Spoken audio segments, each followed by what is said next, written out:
Miembro de la generación de la ruptura, figura icónica del arte abstracto y genio del gran formato, Manuel Felgueres fue ese artista que nunca dejó de proponer, explorar e innovar a lo largo de su carrera. Todo bajo la premisa de su pensamiento estético. El arte es creación, así que no se vale repetir. Recordamos a Manuel Felgueres a un año de su partida. A un año ya de que el COVID-19 nos arrebatara su presencia física de esta tierra, Manuel Felgueres sigue vivo aquí a través de su obra y del gran legado que hizo al mundo de las artes plásticas. Para hablar de él, nos encontramos en el Museo de Arte Abstracto que lleva su nombre y que existe gracias a las gestiones que realizaran él y su querida Meche. Esto es Desiertos Intactos. Bienvenidos.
Es posible que la última obra de Manuel Felgueres sea su propio museo aquí en Zacatecas. Digo esto porque él era un gran constructor, tenía ese concepto en su obra plástica, pero también en este museo él constantemente estaba buscando cambios para aprovechar mejor los espacios. Por eso estamos con el director del Museo Felgueres, Víctor Hugo Becerra. Gracias, Víctor Hugo. Muchas gracias a ustedes, bienvenidos. Gracias, Víctor Hugo. ¿Cuál fue las últimas cosas que estuvo modificando aquí Manuel? Porque él siempre hablaba con que vamos a hacer esto, vamos a cambiar lo otro. Sí, de hecho, bueno, la última propuesta que hizo fue la preparación de la capilla. Tanto, bueno, era un espacio que necesitaba consolidación, tenía algunas amenazas de grietas y eso. Sí. Afortunadamente se lograron hacer los trabajos y trabajos museográficos para recibir parte de la obra que él diseñó justo en el 19 para su exposición en el MOAC. Es una exposición grande, entonces sí. Va a venir aquí la obra. Vienen cuadros de gran formato y esculturas suspendidas.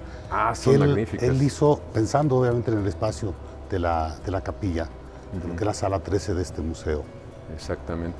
Entonces va a ser realmente un buen muestrario de toda la obra de Manuel Felgueres. Sí, yo siento que esta obra, digamos que es del 19, en cierta forma cierra el ciclo, cierra su trayectoria. Entonces es muy importante porque el museo ofrece, prácticamente completa toda la colección antológica de Manuel, desde los 50 hasta 2019. Y tiene una parte muy bonita que es una línea de vida, ¿verdad? Sí, así es. Donde se ven fotos. Se ven fotos, objetos personales, una gran cantidad de reconocimientos, medallas, publicaciones, maquetas de obra pública que existen en diversas partes del país, sobre todo en la Ciudad de México, hay en Monterrey.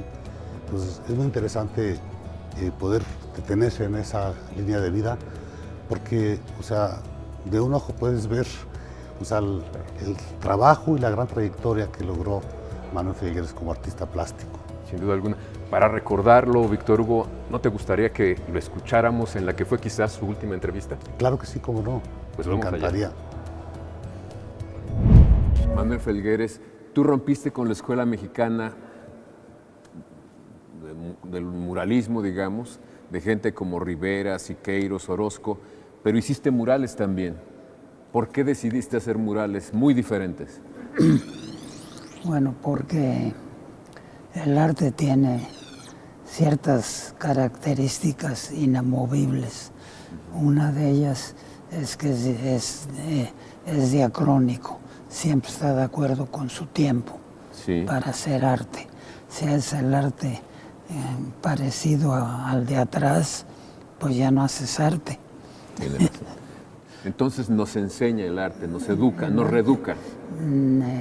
te representa, porque también es diacrónico, digo, es dialéctico, o sea que tiene que ver con la sociedad, no es por sí, no es por generación espontánea, sino es una respuesta a la sociedad que lo rodea. Es por eso que al cambiar el tiempo y cambiar la sociedad, el arte se ve obligado a cambiar. Y la idea esta que ahora al grupo de mi generación, al que me tocó en suerte, ahora la llama generación de ruptura. Así es. Pero el término ruptura, el que lo usó en algunos ensayos de una manera muy correcta y que fue para nosotros un personaje importantísimo, era Octavio Paz. Sí, que escribió textos muy buenos sobre tu trabajo. Sí, entonces su trabajo al respecto. Siempre que me toca así, como en esta ocasión, hablar, vamos a decir, para el público, entonces tengo la tendencia a repetirme, porque las preguntas más o menos son similares. Claro. Pero lo mismo en una conferencia que en un diálogo como el que estoy teniendo contigo. Entonces yo digo que eso, el término ruptura, que es de Octavio, lo empezó a usar dentro de su manera de difundir el arte. Fue Teresa del Conde, fue la que empezó a llamarnos ruptura. En su momento, o sea, cuando fue, que ahorita hablamos de cuándo fue, nunca pensábamos que estábamos rompiendo nada, ni nunca. Querían hacer algo distinto, nada más. Nada más hacer arte, digamos. Y sabíamos que no podíamos hacer arte haciendo lo que habían hecho 30 años atrás. Claro. Si se seguía el nacionalismo, seguía hablando de la revolución y el campesino y el obrero. Ahora ya ves que ya casi ni se habla de ellos. Así es. No es cierto. De la forma intensa que aparecían, por supuesto en los murales, pero ya como generación que nos tocó más o menos la ruptura, yo la considero que empieza a hacer cuerpo en los años 50 y termina en los años 60. Y normalmente cuando se habla de ruptura, todo mundo dice que fue de ruptura o es de ruptura, lo cual tienen razón, realmente el arte cambió y ya les tocó otra etapa. Pero los iniciadores, para colmo, desde mi punto de vista, fue un fenómeno que respondió a problemas del mundo. Es decir, la guerra mundial hizo que antes todos los artistas iban a París y Europa era el centro. En el momento que estaba en guerra, la gente no podía viajar, la mayoría de los museos cerraron, mucho del arte se guardó, o sea que hubo como ahí sí, una ruptura real. Claro, sí. Al terminar la guerra, todos vuelven a aparecer, los que no se habían muerto, y los cuadros que no se habían destruido vuelven a verse en los museos. Y eso hace que los jóvenes que empezamos en aquel tiempo fuera como una revelación de un arte que no conocíamos y que era el arte universal. No conocíamos en México, no conocíamos el arte griego, menos el hindú. Con trabajo sabíamos de las pirámides de Egipto como palabra, pero no había ese conocimiento del universal del arte y de la antigüedad del arte. Entonces, como que dices, la escuela mexicana, Rivera y compañía, algunos de ellos realmente muy buenos pintores y muy creadores en su momento, tan creadores que también tuvieron que romper. Claro. ¿Con quién rompieron? Con la academia. Manuel Felgueres nació el 12 de diciembre de 1928. De su origen zacatecano solía decir que era de un sitio en el que confluían el Paraíso y el Vergel, y recordaba sus paisajes, su caballo cuando era niño, el queso añejo y el cariño de sus paisanos. En 2019 regresó a su tierra. Ese 20 de junio le cantaron su corrido que dice más o menos así: San Agustín fue una hacienda muy bella en nuestra entidad, ahí fue donde naciera aquel hombre intelectual. Valparaíso, Zacatecas, hoy lo quiere homenajear. Luego lo subieron a una calandria blanca en la que recorrió, seguido de una caravana de músicos y charros a caballo, las calles de la cabecera municipal. Los niños de las escuelas lo vitoreaban, la gente aplaudía y las bandas de guerra le abrieron paso a la presidencia, donde recibió su último homenaje en vida. Nuestro querido Manuel Felgueres falleció el 8 de junio del 2020 a causa del diabólico virus, como él mismo le llamara en su estudio, apenas unos días antes de fallecer. Aquí lo seguimos recordando. Su obra está más viva que nunca.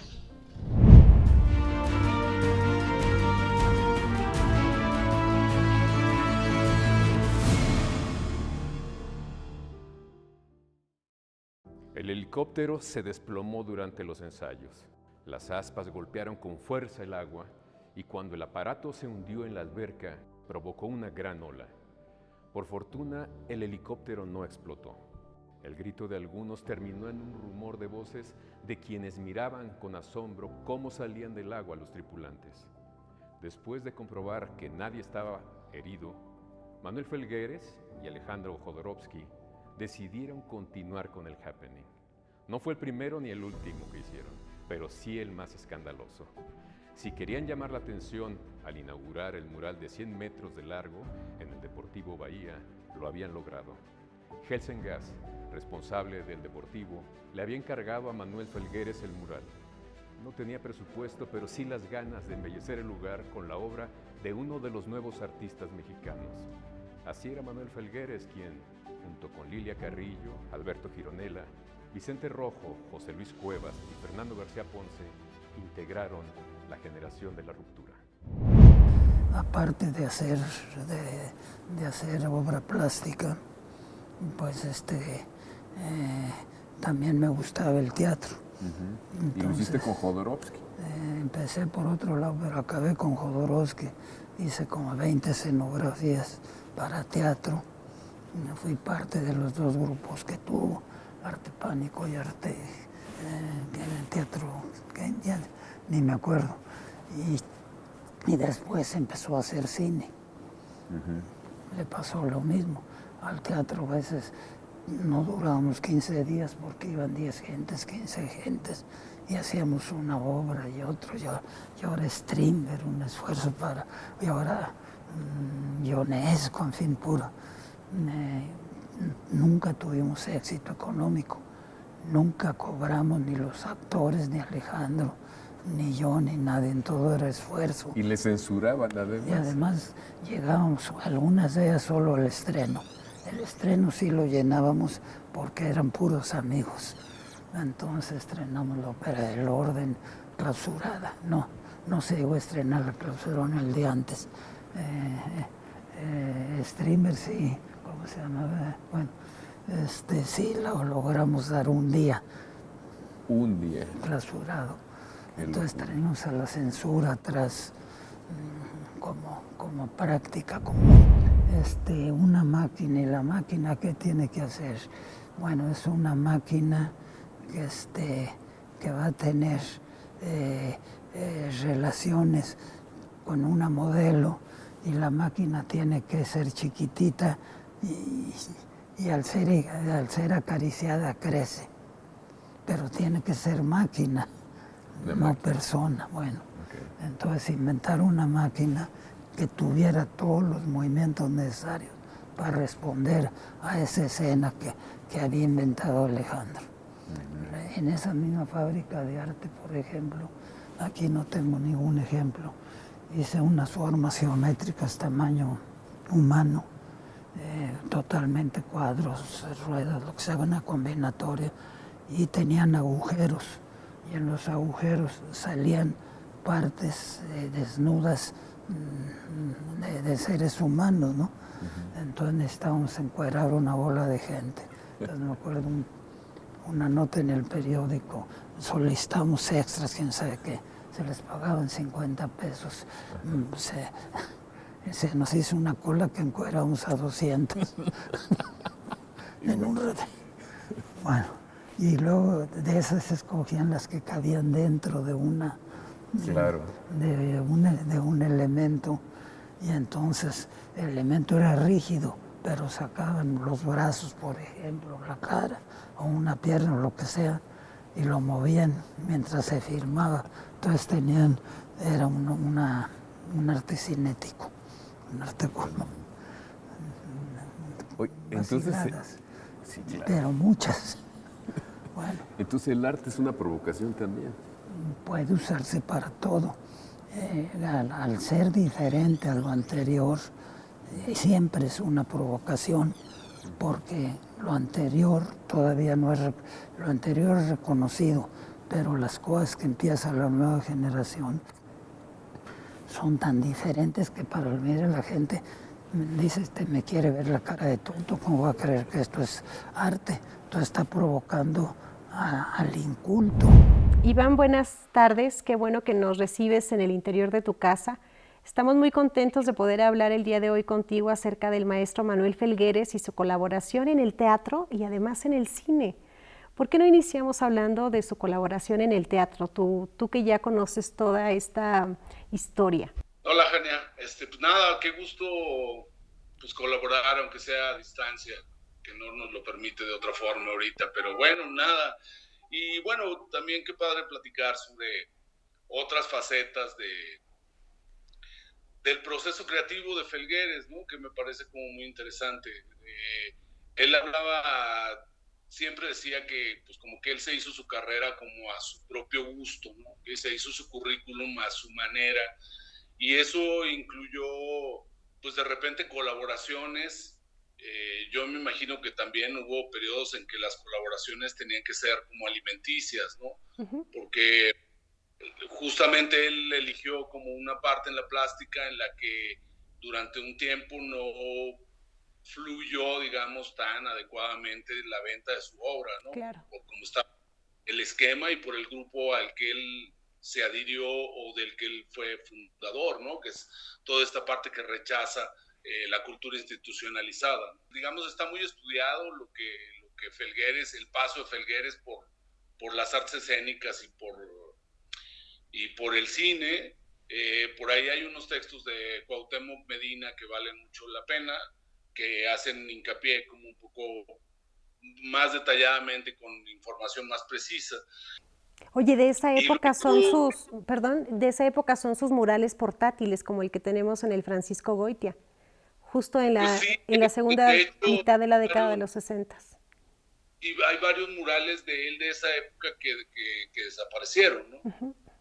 Y lo que es muy interesante de esa película, que es como el cine mexicano está enfrascado en una crisis creativa terrible, en mucho debido a al charrismo en el sindicalismo mexicano que siempre ha existido, que no sé por qué siempre los sindicatos que nacen con buenas intenciones siempre terminan pues protegiendo los intereses más egoístas. Uh-huh. Y en el cine pasó lo mismo.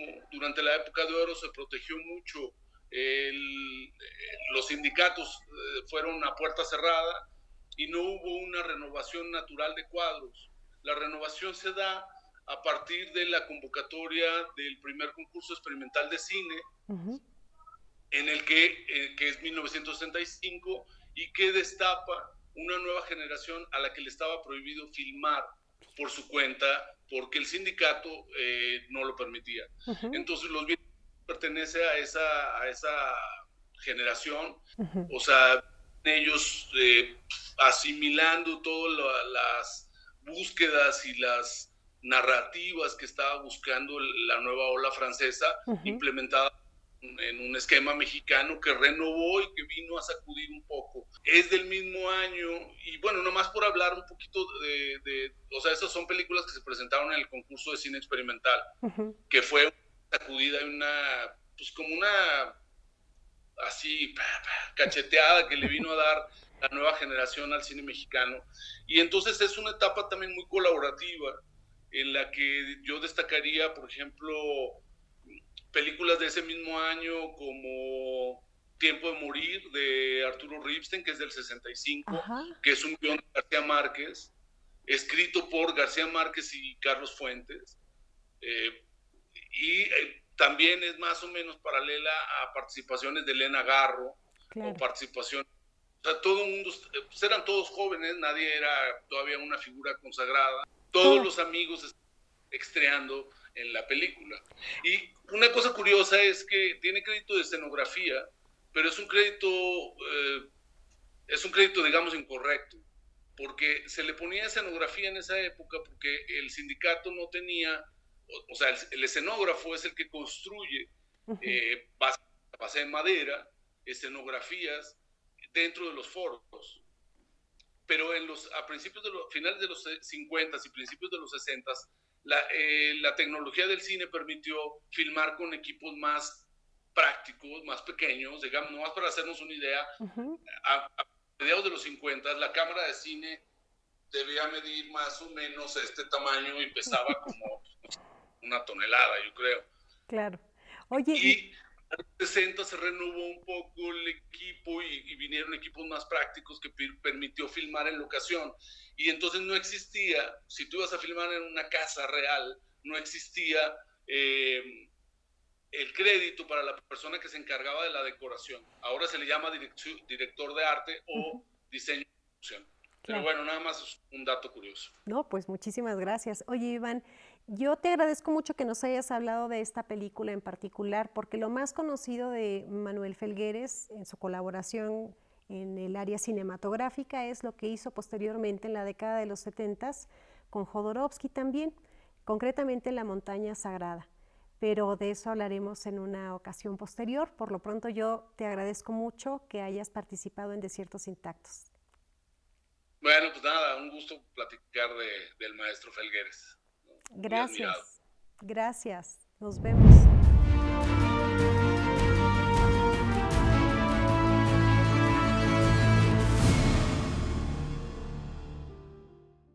Y para entender, para acercarnos de mejor manera a este gran artista, Manuel Felgueres, un artista con muchas dimensiones, pues nos acercamos a la gente que sabe, a la crítica de arte, Sofía Gamboa. Gracias, Sofía, por estar aquí. Hola, Javier. Pues al contrario, gracias a ti por la invitación. Un gusto estar en este museo. Sofía, ¿qué nos puedes decir para empezarnos a acercar a Manuel Felgueres, que es un artista completo y complejo? Empezó con, obviamente como casi todos los artistas, figurativo, el tema mexicano, que es la identidad de nuestro país, y tiene varias esculturas. Todo eso está, lo bueno de Felgueres, o acerca de Felgueres, es que tenemos muchas fuentes que le hicieron en vida, biografías, libros, cosas que él mismo escribió, y entonces eso nos permite acercarnos no nada más a su obra, sino a lo que estaba pensando él al momento de hacer esa obra. Exactamente. Entonces, este museo tiene una biblioteca muy nutrida, igual que todo el acervo de plástico, donde podemos encontrar estos libros. Entonces, es muy rico y muy interesante, y la gente puede aprender.